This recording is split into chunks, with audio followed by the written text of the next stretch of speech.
Woz was the guy. It's a name that not many people know. He really laid down, like, this is how you run tournaments, this is how you get people together. When I think about Woz, that's really what I think about. No one really knows that. They don't want to know about like how hard it was for us back in the day, because like it's so good now. Am I remembered and am I honored in a certain way? Put so much into something that you love, not just for yourself, but also for other people. And just to have that all forgotten, truly a disaster.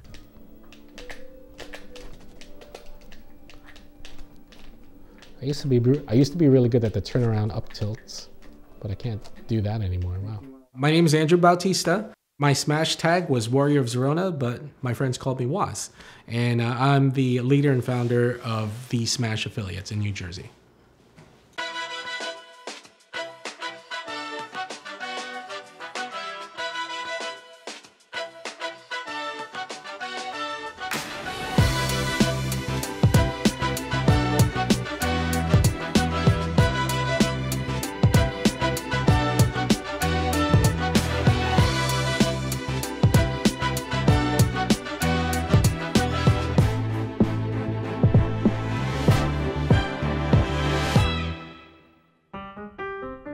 2004, while I was in college, I think the first time I'd seen like really cool gameplay was I think a combo video, and it was all combo videos back in the day. That's how people got inspired to get into Melee.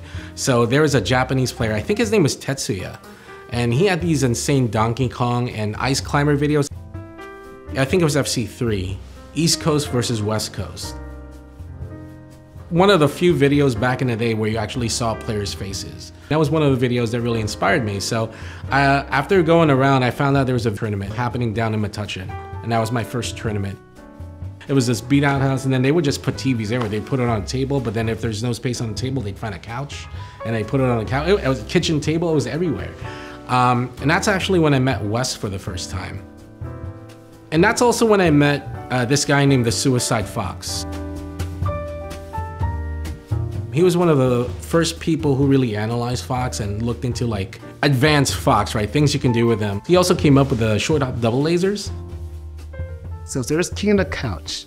That's one of the earliest running tournament series that I learned about. Suicide Fox ran those tournaments. After the Suicide Fox was Woz, Warrior of Zerona. He also taught me how to organize a tournament, host a tournament, how to run seeds, how to run a bracket, things like that. And then when we were running these tournaments, it was in a Bennigan's. One room had like the Halo and Madden stuff, another room had Melee set up. He really laid down, like, this is how you run tournaments, this is how you get people together, and the whole crew thing, right? I was looking at, Team Arlington from Virginia, they had their team.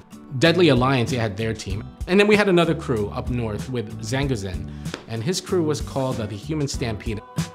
Crews back in the day, 05, 06, was a goal for a lot of players. So there was no national rankings.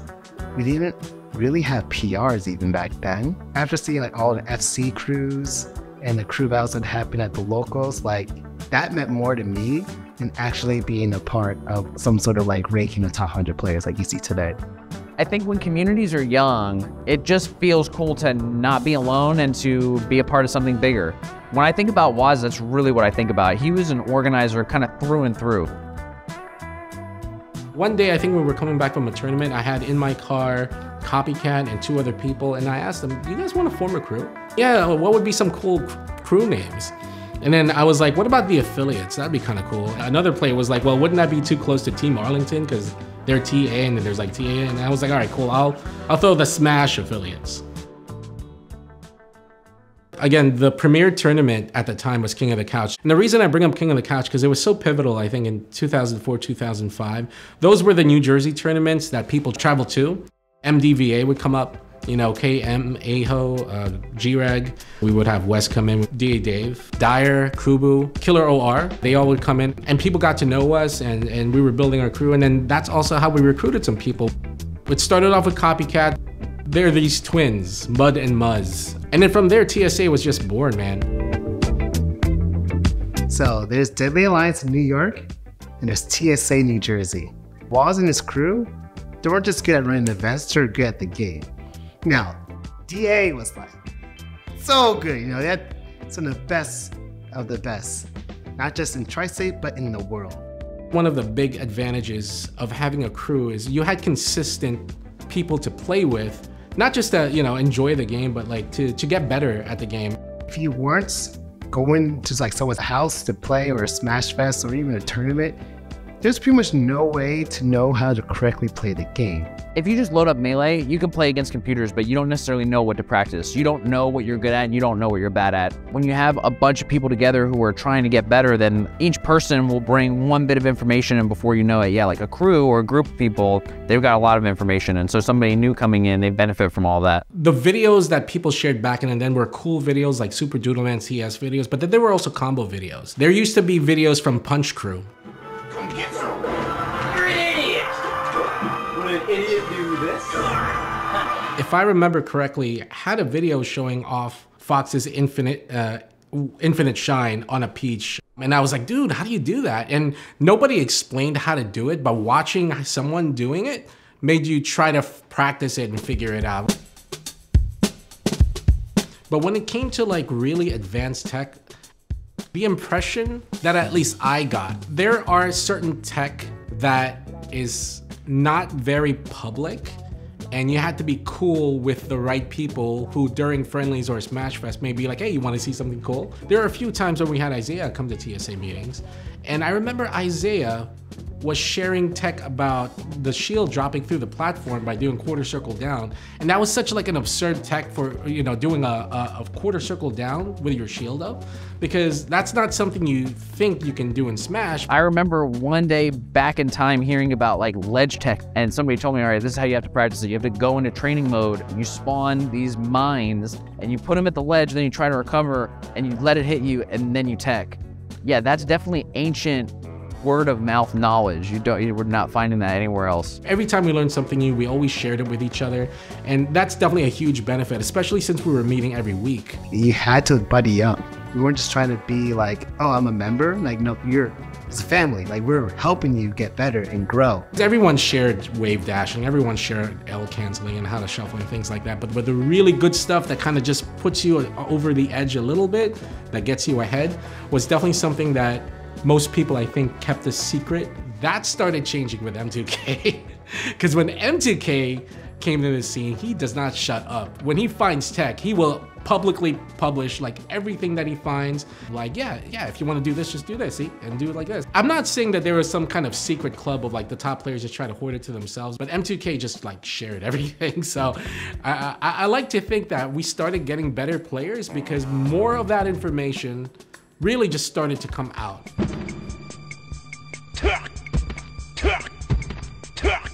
People don't know this, but Waz was also gifted at the game. You can talk to M2K about this, but I'm one of the first people who has ever played M2K. Sick Fox player, Orange Fox, used to whoop us, especially in Mewtwo King. Mewtwo King wasn't always a fox. When I first met him, he was Mewtwo, Marth, Dr. Mario, Luigi, and the fox came because of Waz. Waz was whooping Mewtwo King so bad with his fox. I totally like just force-stocked him, and then he made a thread on GameFAQs like, wow, Waz is so good, his laser's so good. So it was just kind of funny because it started from that, and then like his growth has just been phenomenal, obviously. There was one local tournament, and I kind of remember what happened. Sensei was force-stocking everybody, and then Cactuar force-stocked Sensei. And then I force-stocked Cactuar, and that's how I won the tournament. Whenever we won, I always split the winnings with everybody. Like, especially if you were like part of the tournament, it wasn't important to me that I was winning money because it wasn't about the money. I think it was more about like, we were having fun. So we eventually had a motto, like, we just smash for fun. So Cactuar had to stay in Philly, so he made like a Philly TSA branch, and from there he invited Pac-Man, and Pac-Man invited Scar in, and then Scar's in the picture now. And then we started getting New York members, and then we started getting people from like Connecticut. We started spreading like wildfire. I think what drives me so much to want to run a crew like TSA is that if I get personal with it, it's because I didn't have a lot of friends in high school. Not that I was so much a loner, it was just, I really couldn't connect with anybody. When I formed TSA and I started finding people who were like-minded and wanted to get better at the game, I started forming real connections with people then. Being with people that I really started caring about, and that we get to meet every week to play this amazing game that we all shared and loved. I think that gave me the motivation to just keep going and see what else I can do with this. Eventually, KOTC stopped running, and then Jersey didn't have tournaments anymore, and that's when I came up with the idea, well, maybe I'll just run tournaments. And that's where the idea of Smashtality came out. We started marketing the first Smashtality at Cyber Connection. I remember Mud and Muzz created like these awesome animated images for signatures. In Smashboards, there were all these signatures. And by the way, if you knew me back then, I had these hypnotic signatures of like dancing animals and like the mustached men. Like I was like, yo, that's Woz and their signatures. It's so addicting to watch. I hate it. It was kind of smallish. It was like 30 to 40 people for the first one, but I consider that like a really good success, and we ran it really well. Let's run with Smashtality 2. Smashtality 2 happened, it was even bigger. More people started coming in from like different regions. Super Doodle Man was an awesome content creator back in those days where he made a lot of TS videos. One of his infamous videos is called Perfect Control. The other video that he's really known for and I love is this video called Adventure, which is a TAS video of Fox going through adventure and just kicking everyone's butt to like awesome like remixed video game music. And I was like, do you want to premiere your videos at like my tournament? Smashtality to me was like a huge like collection of what Tri-State talent really is. Not just like talent in the game, but also talent at running an event. It's a well-run event, at least for the time. Kind of like what like, you know, the ROMs, the Zeniths, the etc. came to be. That was like the first like true Tri-State regional, and all the best players were always there.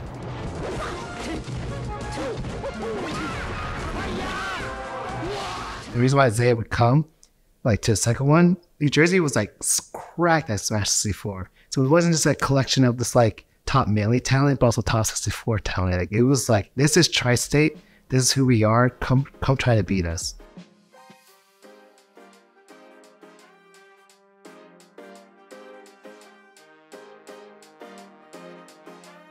Flawless victory. Especially when Smashtality 3 came out and like everybody knew about it. And then that's when we had people flying in. Not just Super Doodle Man, but we had Forward, who was a huge player back then in Arizona, fly in. Yeah!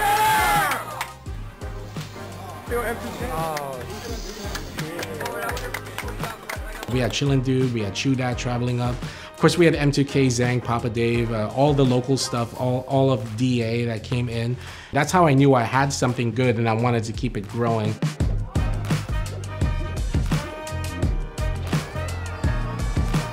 Man, Smashtality was such a great time. Woz was the like example of like how you want to run a tournament and what a tournament should look like. All the hype came from Smashtality, 100%. Like the hype from like regionals, how tournaments should be run, crews, like that is TSA, that is Woz, 100%. And it's a shame that people don't really like, no one really knows that. If you learn about how when we launch rockets up into space and stuff, when you line it up at the very beginning, that's like the most important. If you're off by a few degrees in the beginning, it creates these macro changes down the line where you're not even close to where you want to be. And so early on, having somebody emphasize the community aspect of the game, it cannot be understated how important that is for the culture many years down the road. Unfortunately, Cyber Connection shut down. And when Cyber Connection shut down, that really killed Smashtality's momentum. It just lost its fire a little bit.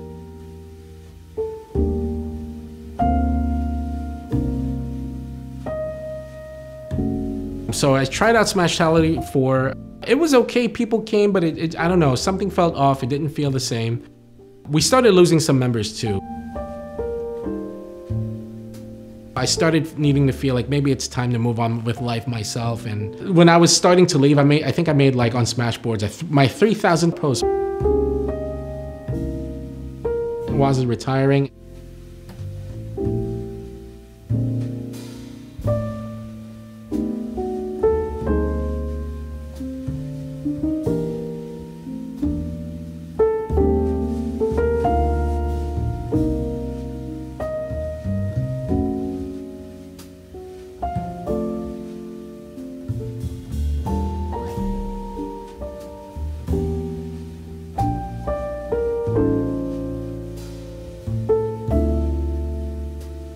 no one wants to be forgotten. Put so much into something that you love, not just for yourself, but also for other people. And just to have that all forgotten, truly a disaster. I hadn't realized that a lot of history was lost on Smashboards, especially directly affecting some tournament threads like Smashtality 1, Smashtality 2. Those threads and the results are gone. And that makes me really sad because I thought, well, it's the internet, right? It stays forever if it's on the internet. Well, that's not true. But you put so much blood, sweat, and tears into that to get to a point where people respect you and like they try to carry your tradition. It sucks. It really does. I know he's like, you know, moved to bigger and better things, but he did so much that I don't know if we really like properly showed him the love back after all those years of him, like, you know, doing that stuff. But man, it just really sucks because we had a crew battle with Honey Roasted Peanuts. It's one of our first crew battles where whoever won had to sign like $1 and put all their names on $1, which is really cool. And we had a picture of both the dollar and all of us holding the $1. It was like me, Mud and Muzz, Cactuar was in the picture, Emblem Lord was in the picture. And that's a picture I like looking back on because like those were really strong TSA memories for us, and it's gone.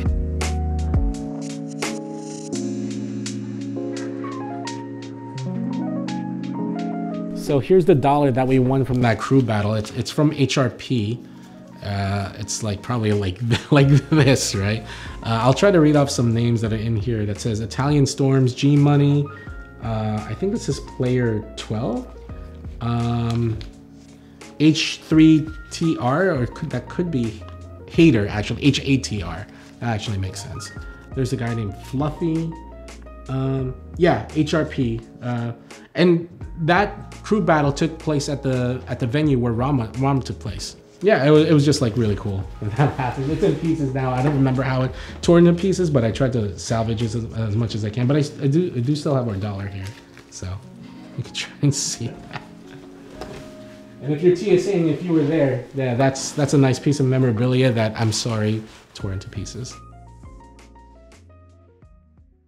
I feel like a forgotten relic sometimes, which is okay. Like, you know, it's not like it became big. I think Melee got more mainstream after the documentary, really, and that's when it like blew up. That's insane. Like, this is gone. Like, no one realizes this. Like, not just like TSA and what they did, but like just how the vibe was back then. Like, crews meant so much, you know?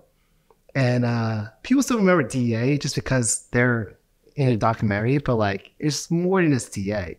That was the goal, honestly, to be in a dope crew, make a dope combo video, have a bunch of likes on YouTube.